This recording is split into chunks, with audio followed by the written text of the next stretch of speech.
Pour nous, ces naissances, elles sont incroyables parce que ça va être les premiers petits pigargues qui sont nés chez nous, qui vont retourner dans la nature. Donc forcément, on les regarde avec un regard à la fois attendri et puis émerveillé. C'est une espèce qui nous tient à cœur depuis des années. On vient enfin d'avoir l'autorisation de pouvoir les remettre dans la nature, à l'endroit où ils avaient disparu il y a 130 ans. Donc c'est le début pour nous d'une belle aventure.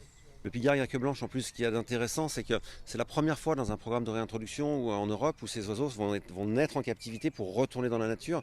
Donc on est obligé de faire attention à tout ce processus, de faire en sorte qu'ils voient le moins possible l'homme, que ce soit vraiment leurs parents qui s'occupent d'eux, que nous on intervienne le moins possible. Donc on les surveille de loin avec ces systèmes de caméras. On ne peut pas intervenir, donc des fois on est un peu frustré parce que on aimerait aider le petit qui arrive pas à éclore ou autre. Mais voilà, c'est le jeu, on sait qu'il va nous falloir un petit peu de temps. Le programme va se dérouler sur 8 ans.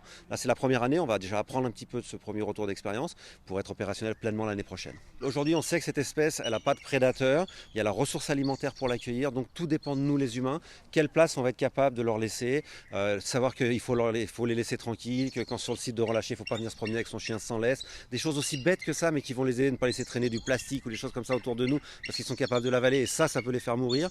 Si nous, on est capable de faire ces petits efforts, on aura la chance de voir cet oiseau magnifique reconnaître notre ciel 130 ans après sa disparition. Je trouve que voilà, c'est un enjeu qui vaut la peine de faire un petit effort.